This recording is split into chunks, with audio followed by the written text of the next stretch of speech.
I'm going to tell you. And she was in my mastermind the other day saying, I only made $30,000. Like, wouldn't you want to be in a room where somebody was saying, I had 2 sales for $15,000 each, and I only made $30,000? It's like $30,000 for most of us in a day is like game-changing money. Like, oh my gosh, like, I can actually do this thing. It's not recreating something new. It's not like, oh my gosh, I'm already doing this one thing. Now I have to do this other thing. It's simply taking a step back and seeing what is that $2,000 offer or that $5,000 offer, or what are the little tokens that you're already offering or the extras that you're doing, and how can we repackage and restack it? How can you throw in an expert? How can you throw in some sort of live event? How can you throw in something else that's very meaningful to the people who you're having an impact on, that it makes it worth charging that much more now? Yeah. So it's like, look in the red ocean for what is already working, and then create yourself a nice little blue lagoon within it that's going to differentiate your offers and your high ticket premium stuff from everybody else's. If you want to build a legitimate, profitable online business without shiny objects, without the hypey gimmicks, and without the stress and overwhelm, if you want to make more money without having to be present online all day, every day, pumping out content that nobody sees and hustling DMs to generate leads and sales, then this is the place for you. Welcome to the Digital Trailblazer Podcast, your online business university, where you'll learn how ordinary people start from ground zero with no influence, no email list or audience to sell to, and no business or marketing experience, and go from working 9-to-5 jobs to building successful 6- and 7-figure online businesses and all the steps in between. Learn the strategies that worked and what didn't. Learn the mistakes that they made and how to avoid them, and then learn their plans for scaling their businesses and taking things to the next level. All so that you can build your business faster and easier and make more money without sacrificing the things that are important to you in your life. I'm your host, Leah Ray Getz, and with me is my husband, Todd. Now, let's get to it with today's guest. Welcome. I'm super excited to have with us Kristin Gutierrez. Kristin, go ahead and introduce yourself to our audience and let them know what you're all about. Thank you so much for having me, and it's so great to meet all of you. I am an expert in helping entrepreneurs create a cash infusion in their business without burnout or the feeling or the practicality of having to work 60-hour weeks ever again. I'm also a best-selling author. I'm a multi-time award winner, and I'm a mom. So that's a little bit about me. I love it. So yeah, you're doing some really cool stuff in the high ticket space. And this is really kind of, for the most part, our playground and what we help a lot of our clients with. So that kind of piqued our interest on what you're doing and how you're doing it, and how you're helping these clients, because I think it's just an interesting, it'll be a mind-opening conversation for a lot of our audience to think a little bigger and to look at other options to create that cash flow, if you will, to really be able to build their business and get it to where they want it to be. Yes. So important for us to open our mind, like you said, to the possibility of, because the antithesis of that is feeling like, I don't know if this ever happened to you, but feeling like you're shoving a round peg in a square hole, selling the same thing over and over. And all of a sudden, one day it stops working, or less people start buying it. And that creates frustration and resentment and tons of just like negativity. And then we're grasping for straws versus leaning back and iterating and innovating. That is a tongue twister, iterating and innovating what we have to offer.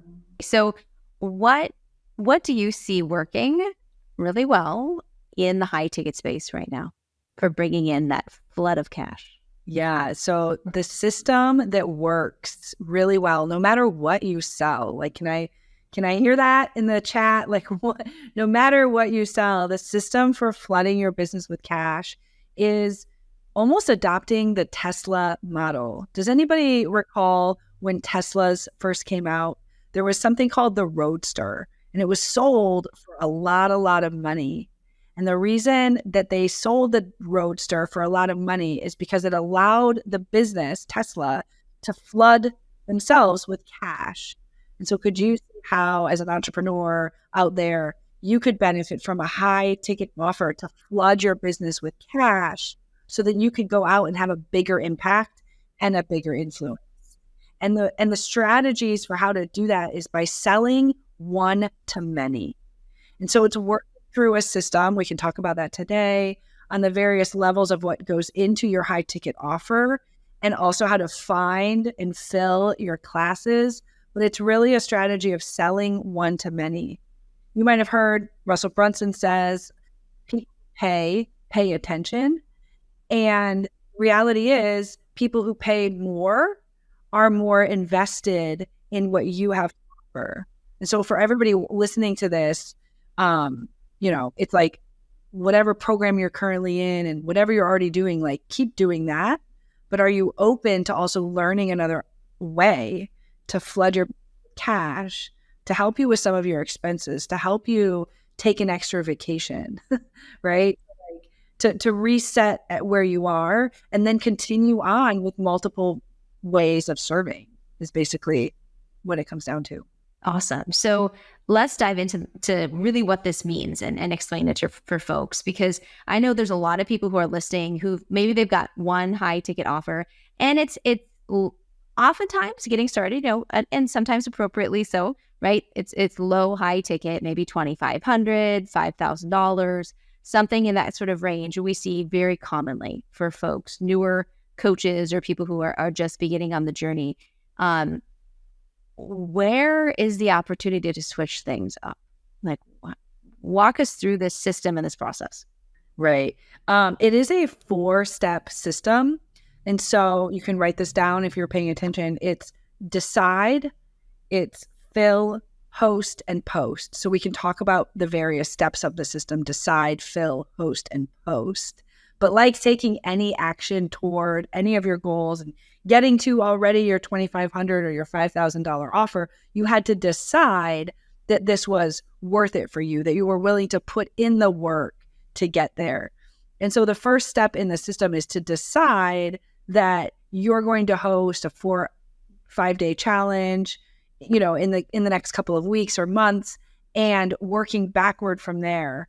It's just like Frank Abagnale in Catch Me If You Can. Have you seen that movie? I haven't, but I saw there's a lot of buzz when it came out. Yeah. It's so fascinating because, in short, he poses as a con man. He basically is a con man. He ran away from home and he figured out how to hack a system and literally, true story, become a flight pilot without any of the credentials. So I wouldn't say he became a flight pilot. He just acted as a flight pilot.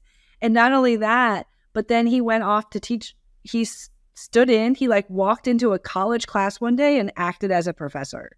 And it took the police and FBI months and months of chasing him. And do you know what the secret was? He was one step ahead. So often we think we need to have all of the pieces figured out in order to have a high ticket offer. What all has to go into that? And it becomes paralysis by overanalysis. But when they actually interviewed the real Frank Abagnale Jr. to say, how did you go and teach a college course you never took? And he said, it's because all I needed to do was read one chapter ahead the night before, and then I could teach on that. And so is it okay with you if you're open to hearing or learning the strategy through how to stay one step ahead? I was coaching people literally this morning on implementing this system for their own business and planning their 5-day challenge in the time frame of next week, regardless of when, the time when you're watching this video, it was next week. And we were planning day 1 of her event rather than getting lost in the details of what would happen on day 2, day 3, day 4.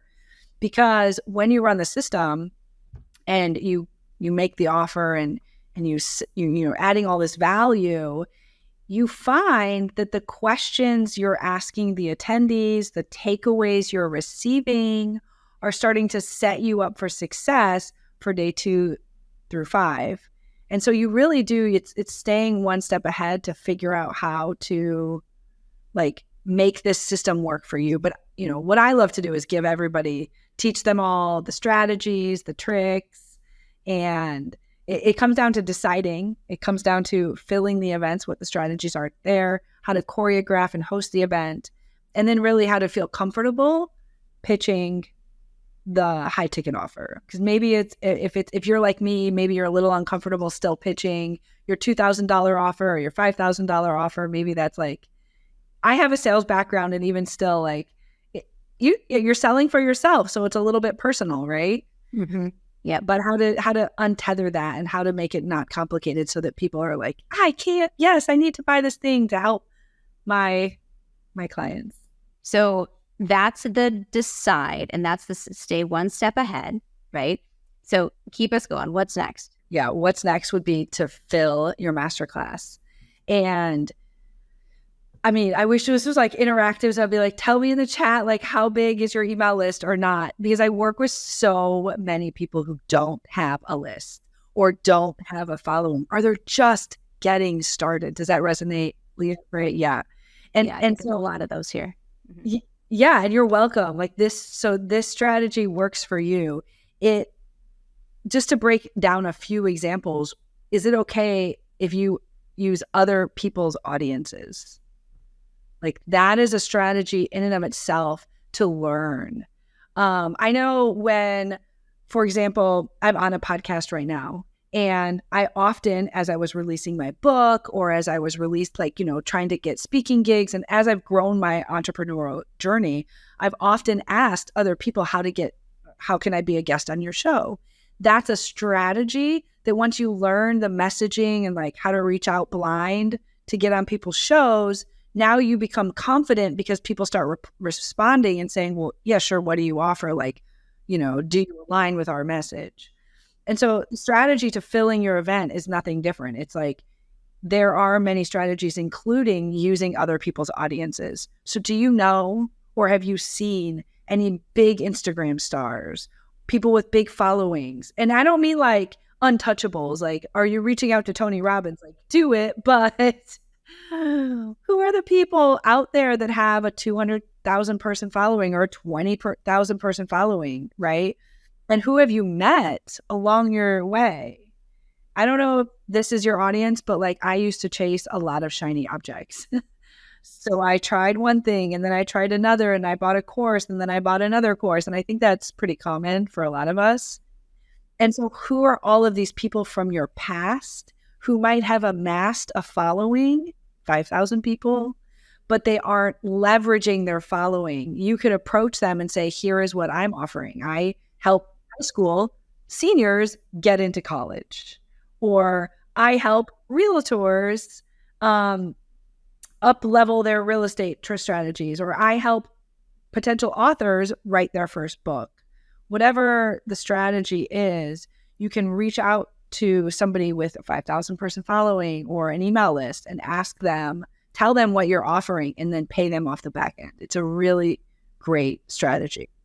Fulfilling the event, you can send emails. And this is something I coach everybody on, is like how to send emails, how to make posts, how to do all the standard things. But I'm like, is it okay with you if I give you an idea that maybe we haven't thought of yet? And that's borrowing other people's audiences. Yeah, I think that's something that people overlook or overcomplicate, where they think they're not ready for that yet, or they're just too, fear of rejection, sort of things always sort of set in for people. So I think simplifying that, understanding it's a win. If someone doesn't have something on their promotion calendar, if the offer does not compete with what they have to offer, and it supports their audience, why wouldn't they? Like, what's the downside? Yeah. And it's also being in a community. Like, I know you have a killer community here, and it's like being in a community where you feel vulnerable enough to say, I reached out to somebody yesterday. I reached out to a lot of people yesterday, and somebody said no. And a lot of people didn't respond at all, right? So like knowing that that's the part of the sales journey that's unique for me as my corporate background, to be able to help other entrepreneurs go through those feelings of like, well, I'm trying to reach out for podcasts, or I'm trying to reach out for other people's audiences to leverage my high ticket offer. You will find no's. There's a whole strategy of like, go for no. This is more in like the network marketing space, but it's like, go for no. I would coach my corporate sales teams, go for 100 no's today, because undoubtedly you'll find the yes. And so it's learning the strategies in a very simplistic way, like you said, to have the confidence to lean in, to fail forward, to say, okay, I'm going to try this, and here's my dream 100 list, and I'm going to reach out and ask them. I truly find that like a voice memo or a simple message on Instagram, if I've been following them for years and they don't know who I am, when you reach out and with the right message, they'll say, oh, well, sure, let's have a call. Or like your point, this doesn't align with me, and you say that's okay. Yeah, absolutely. So what would be sort of the framing or sort of a template or an example of what that voice message on Instagram or whatever should sound like? Walk us through that a little bit. So for example, something that, and this has to be tweaked for the person, right? But like, hey, I love following your stuff. I always find that there's a bridge and then there's the ask. Okay. I teach this and I have a whole course on like how to cold outreach in the DMs, no matter what platform you're on for whatever you're selling. And so the bridge is if you know the person or if you have a shared experience, that's got to be the bridge. Like, hey, I saw your daughter was in the ER recently and like da-da-da-da-da. Like, maybe they still don't know you, but like that's personal, right? You could see in their stories or you could see on their recent posts, something's going on in their life, personal or professionally. Use that as a bridge. If it's somebody you've lost touch with and used to do real estate, like, hello, I'm talking to myself here. I used to do real estate, both on the investing side and as a realtor. So I have tons of connections in real estate. And these people, these realtors, my friends, they have audiences, right? And this is potentially a very non-competing offer. So I can simply say like, hey, it's been forever. So how do you uncomplicate the bridge? There's a bridge. And then say, are you open to? So the two strategies I have for cold outreaching anything in the DMs is what is the bridge? And then the phrase, are you open to? Now is, hey, are you open to talking about a collab or a collaboration? It could be something as simple as that, or it could be, are you open to hopping on a quick call and catching up? I have something to ask you. Like, I mean, the sales 101, like don't get on a call and like flip the switch, bait them. But at the same time, like pique their curiosity more than word vomiting on the voice memo or in the chat. In the corporate side on LinkedIn, this happens all the time. And I've sold services for 20 years. So it's like other vendors will reach out and they'll just like, you'll get this huge DM of like things that they're selling. And it's like all about them. And they haven't stopped to ask anything about me, or they're just trying to get their point across. So it's strategies that are so simple of like building a bridge and then say, are you open to hopping on a call? Are you open to catching up? Are you open to hearing about a collab? Are you open to hearing how I helped so-and-so do this? And then from there, you get on a call and you just be human. Like, can we bring back being human? Yes. I think people get too wound up sometimes, and just to simplify and be real, especially when you're at the collaboration level, it's not a sales call. Like there's a different dynamic there, and it's just being real. Like, hey, I think this could benefit you. I think it'll really benefit your audience. Do you feel like this makes sense? I love it. And the reality is the reason it's going to, quote, benefit their audience is because you're going to say, I will pay you 10, 15, 20% off the back end. And so you prep for the call, you show up, you make the ask, you make the offer. If it works or if they're interested, they'll ask questions, they'll lean in a little, right? And then based on who they are, based on their audience, based on all the things, you make an ask, you make your own offer to the person that you're potentially collaborating with, and you make it so irresistible that they can't say no. And that strategy in and of itself is part of the strategies I teach in how to make what you're already doing. Like, Leah Ray, is this okay if we tell everybody it's not recreating something new? It's not like, oh my gosh, I'm already doing this one thing, now I have to do this other thing. It's simply taking a step back and seeing what is that $2,000 offer or that $5,000 offer, or what are the little tokens that you're already offering or the extras that you're doing, and how can we repackage and restack it? How can you throw in an expert? How can you throw in some sort of live event? How can you throw in something else that's very meaningful to the people who you're having an impact on, that it makes it worth charging that much more now? Let's talk about that. And just because I think a lot of people haven't wrapped their heads around anything beyond $2,500, $5,000, maybe $10,000 offers. So what does it look like? What are the differences in a $5,000 offer versus a $30,000 offer? Yeah. So we call it stacking. And so I have a $5,000 offer. It is join my community.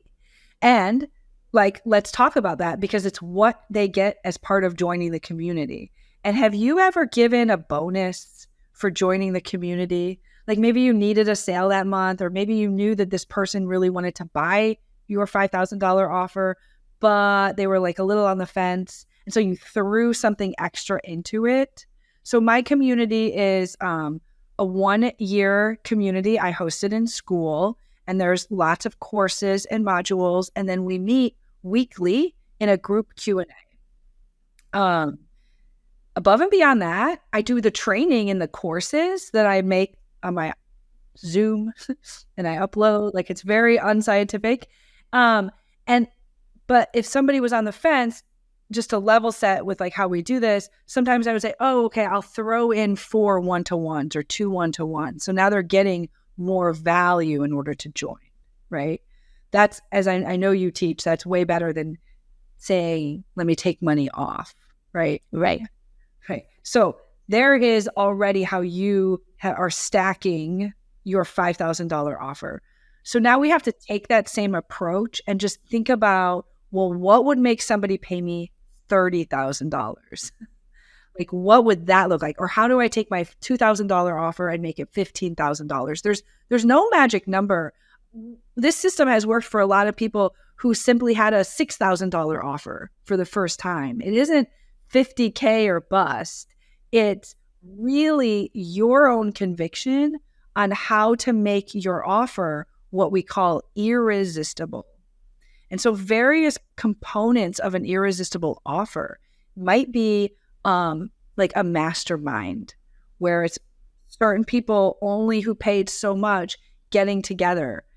You might throw in your $5,000 community, right? You're layering your offer. So by buying my mastermind at $25,000, you could say, you get this extra special weekly Q&A. You get your $5,000 community. There's real value associated with it. You get an in-person event, and we teach you like all the strategies around that, right? How to do it in your backyard, how to uncomplicate it, not physically your backyard unless you want to, but how to just like uncomplicate that, but how to add value. Somebody once said, well, can I do it in a castle? You're like, well, of course you can do it in a castle. And so he did his because of where he lived in Europe, he did his implementation event in a castle. And like, what makes it super sexy? Like, what makes it fun? Can we say fun? Write down fun in your notes. Like, how can we just bring back fun to this? People who pay more attention, and they're often more fun to work with, which means, could you have a photographer come for a day? Could you do like videographer? Maybe you're selling personal branding, and you could see like what various layers you could shove on. Could you do cocktails on a rooftop as like a celebratory thing? So it doesn't have to be all work and no play. Right. People are paying for proximity. Mm-hmm. So one of the most ninja strategies is to bring in an expert. And this could be somebody who lives in your town, somebody who wants to fly in, somebody that you pay or don't pay, right? Because they want to like add value. Maybe they're growing their own business and they want to have an opportunity to talk in front of a group of people. And so to layer in experts, maybe this session is remote, right? I work with somebody who is an emotional sobriety expert. This is like a term she coined. It's so like, she actually helped. I used to have her book on my desk. Like, she helped me so much. The you've never met. It's all about like filters that we build up in the course of our life, and like how these filters impact our judgment, and sometimes make us like self-centered and resentful. And when we can actually see those as filters, we can start to deconstruct how we react to certain events. So she is clearly, I know you teach like health, wealth, and relationships. Dr. Andrea Vitz is clearly in the health or the relationship space. Her husband does health. So her and her husband have a business. He sells like how to help people get fit and like fit and fancy with like food and all the things and work out. She does emotional sobriety. And so together they're selling, not transactionally, because they are selling high ticket, right? But she's like, oh my gosh, how can I create a mega high ticket offer? But the thing is, think about somebody you know like Dr. Andrea Vitz, who you could layer into your own offer. Like Andrea could do a Zoom call with everybody who signed up with you, and you could pay her X, or she could do it for free because of whatever arrangement you have. And now she's adding value onto your offer without competing or distracting from it. So it's really, I have worksheets and all types of fun things for people to work through. We do tons of offer research. Have you ever done offer research? Yeah. So break that down for our audience. I think a lot of them probably haven't done much offer research. Ooh, offer research is like so painful, but so worth it. I've put together like a Trello board, and you know, if you don't know what a Trello board is, it's okay. It's just like a platform to like organize like various visuals and notes and thoughts. And this is because high ticket offers work for any space. And so offer research is looking at offers that are similar to yours so that you can model what's already working. I know you coach everybody through like this idea of like, don't go out and create something that's brand new that nobody's ever bought before, because it's super hard to then get a following to buy from you, even if you think it is the best idea ever. And so offer research is that grueling, painstaking, like open Facebook ads. There's a bunch of platforms you can look at. What's that? Oh, ClickBank, right? Yep. You can go to ClickBank. You can go to the Facebook ad platform and just see, what are you selling? So I'm selling helping authors write their books. Okay, so what are other author books writer programs at a high ticket are already converting? So you want to create 3 to 5 or as many as you can offers that are similar to yours, that are selling at the high ticket space, or that aren't yet selling at the high ticket space, because there you can see where you can add your unique value, where you can add your unique and authentic voice. We're not copying these offers. We're modeling what's already working. It's like the blue ocean, red ocean strategy. Do you teach on that a lot, right? Yeah. So it's like, look in the red ocean for what is already working, and then create yourself a nice little blue lagoon within it that's going to differentiate your offers and your high ticket premium stuff from everybody else's. But if you're like, oh man, Jenna Kutcher, this is facts. Like Jenna Kutcher, I was being bombarded in her emails by somebody who I also knew named Susie Moore. So if you know these two people, or if you were in Jenna Kutcher's email, this is a couple months ago.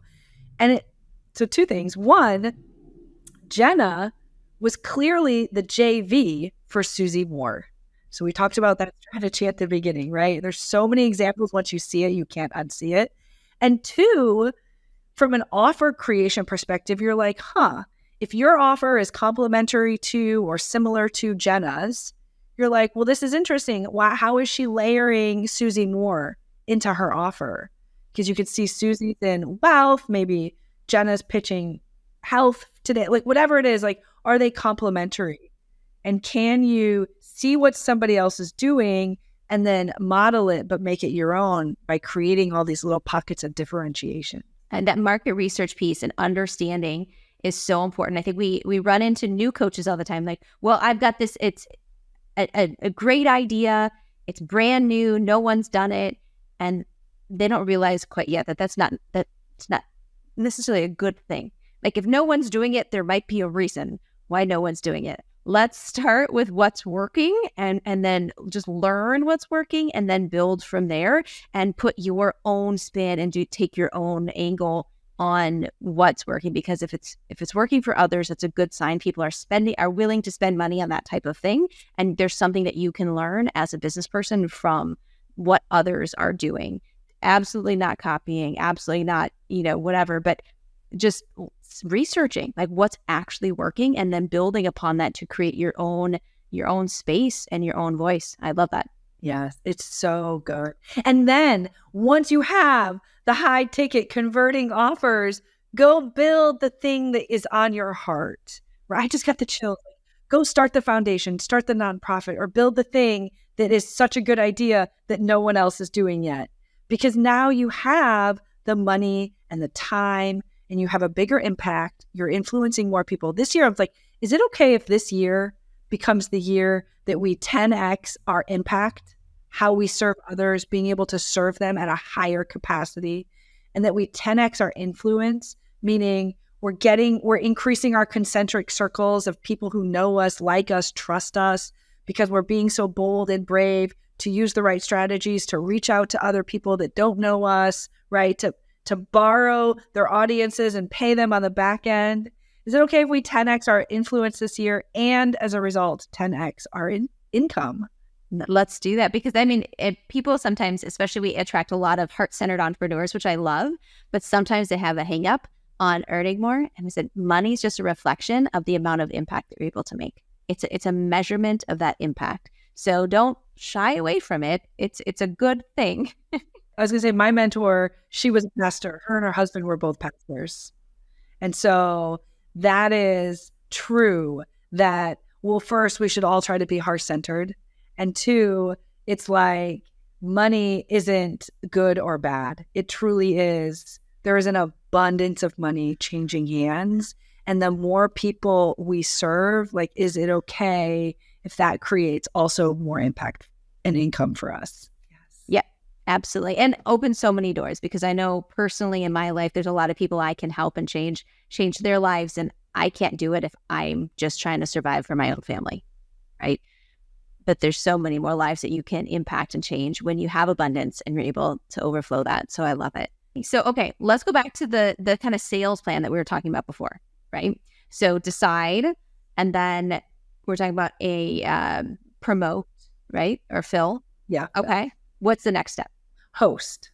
Yeah. So like I call it the hostess with the mostest, but it's like, how do you structure? So now you've got the idea that you're worth a higher ticket offer, and there is an ethical way to add extreme amounts of value and all of the things to make this offer irresistible that people are like lined up around the corner waiting to say yes.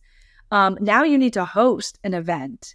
And there's a couple strategies as to why you would do a 4-hour masterclass or a 5-day challenge. It's basically the same thing flipped on its side versus stacked on top of each other. And both processes work. So a couple, and I personally, I still do both. And so you want to host the event in a way that it's choreographed, right? And run so that you can, people talk about this too. It's like, people won't buy unless they feel like it. Like, yes, they need to know you, they need to like you, they need to trust you, but like ultimately they need to feel like buying. In corporate sales, it's all like, oh, okay, we have a budget, we have a need. It's a little less feely touchy, but like individuals, depending on what you're selling, and even in the case of that, it's like people won't buy unless they feel like it. And so transferring the beliefs, like changing people's belief patterns, this limiting mindset, the scarcity, into an abundance, into like, I'm worthy of a high ticket offer, is part of what goes into, whether it's like this or like this in terms of a challenge, it goes into the choreography of the event. It's like, how do you help shift people's mindset? And I know you do a lot of this work too. Like, as entrepreneurs, we all doing mindset work on ourselves, i.e. personal development, all of the time. And there is what Russell Brunson says, there's 3 types of like why somebody wouldn't do something, objections. It's because they have an internal objection. I can't do this because of X, Y, or Z. They have an external objection, like my spouse wouldn't agree with it, for example, or it's Tuesday, whatever the external objection is. And then there's an objection about the vehicle, about the thing itself that you're selling. And you use this event, this 4-hour, 5-day challenge to address all of these objections before they even happen. Like, has anybody here sold one-to-many? Like, I think this is how we all start, right? One-to-many, it's exhausting. You're like on phone calls all day, like exhausted at the end of the day. And it's an amazing strategy to get your business started. This strategy uses, in the high ticket space, you do have phone calls with people. It is a very personal sell. It's just happening in a masterclass. It's happening in an event where it's one-to-many. So you bring 10 people or 100 people to an event and you shift their beliefs and you tell them about your offer and you do all the things in that event. And then at the end of the event, part of the choreography is inviting people to a phone call, or when your offer is converting, you're doing like what's called a table rush and you're closing people like in the group. But at first, we are all doing phone calls to convert. And the beauty of that is you're using all of, not like the market research we do when creating offers, you're using all of the feedback you're getting on the phone as a way to better your offer, as a way to better serve the people who are called to your voice and who are having phone calls with you. And then there's tons of strategies for the event itself, like how to keep your audience engaged, how to pause throughout for takeaways. It's like an object in motion tends to stay in motion. Like movement creates momentum. And so this concept of movement and momentum starts at the first minute you start the event all the way through the last day or the last hour. And like, yeah, it's work. It is work, you know? Then there's different strategies on like how to bring somebody into the call that you've already helped as a testimonial, or somebody in the call to like MC your event, or to bring in a guest expert to your call to help like layer in value and then maybe build them into the back end of your offer. So again, like Dr. Andrea Bitch, she came into one of my masterclasses. Everyone was like loving on her. You're just like, yes, give Andrea some emojis in the chat. Like Andrea killed it. And she was also there. She was a beautiful guest because she stayed for the entire time. So they feel like they got to know her, like her, trust her. And then she was introduced as a guest expert. She did her bit. Everybody loved it. She stayed till the end. And then you got to say like Andrea's built in to the back end of the offer. Like how amazing is that? Right. And so that's beautiful. It is. So it's just like taking a step back, like taking a pause to say, okay, what I already have is amazing, but like, how can we layer in some more awesome sauce? How can we like do things up a little bit different? Yeah, I think that's an important pause for people to take, because all too often, once you get things rolling and moving, you just stay where you are, and until eventually something breaks or something's not working, and then you have to try to fix things. Versus just as things get up and running, take a pause, take a few steps back and look at opportunity and how to keep growing and innovating, because that's one of the hallmarks of a business that is going to be here 5, 10, 15 years from now in this space, is that they are innovative. They're not just sitting on what's working now, but they're always adding in additional pieces or looking at how to better what they have. Because the internet is always changing, and so you better be pretty agile if you want to stick around. Yeah, as humans, we should always be changing. If we're not changing, we're dying, is what they say. And you have permission to iterate and innovate. Literally changed my life, because I don't know about you, but I was just shoving around peg in a square hole, and I was just looking for, like, it's okay to be in a season where you're looking for a little more money. It's really amazing if you're in a season where you're wanting to 10x your impact on others. Like, whatever the situation or circumstance is, you have permission to iterate and innovate. I mean, I just love that. That's wonderful. That's so cool. So I would love to hear a success story of one of your clients and what following this model has really done for them. Yeah, there's so many. I want to say, like, and we'll share these in our upcoming challenge of like some of the people who have success out of the gate. But like, is it okay with you if I share a story that's not success out of the gate? Because I think it's so much more relatable. Like, I could tell you about Hannah that made $200,000 on her first try, and that's inspiring. But I'm going to tell you, when you're in this challenge, when you're doing this, when you're like, okay, I've got this, like, this is amazing, I have to have this in my life, and nobody shows up, despite having all the registrants, or, like, the last thing we want is for you to think it's me. Like, I didn't do something right. It's not you. The system works. It's like, how do we go back to what part of the system and fix it? And so that's what I wanted to start the stories with, is like, often there's like, I didn't bring enough people. I didn't fill my event with enough people. I didn't send out enough text reminders. Something I love to teach people who I think are more aligned with this audience, like who have something, but like, oh my gosh, might be open now to this idea of having something bigger in addition to what they already have, is like, filling this one-to-many event, it really takes a boots on the ground effort. Like, it's okay to like voice memo people, like, don't forget to show up today, like day 2, in addition to all of the emails and stuff that you've got automated and going out. It's really a human, like, let's bring it back to being human. It's a human level. And so one of my favorite stories is of a person who, she didn't have success on her first try. And she, on her second try, and the reason is because she didn't have enough people in the room for long enough, and she didn't follow the system. It broke for her on the choreography of the event. So she didn't tell enough stories in the right way. We so often get into teaching mode, and it's more about like the strategy versus the how-to, right? And so she iterated, she came back a second time and she did it. And this time, like, she had a couple phone calls scheduled, and then she didn't convert anyone from the phone call. It's not that the offer wasn't good. It's not that the system didn't work. It's like, did she ask the people on the call the right questions? Was the price right? Was the value right? And so the third time she came back, and she just absolutely killed it.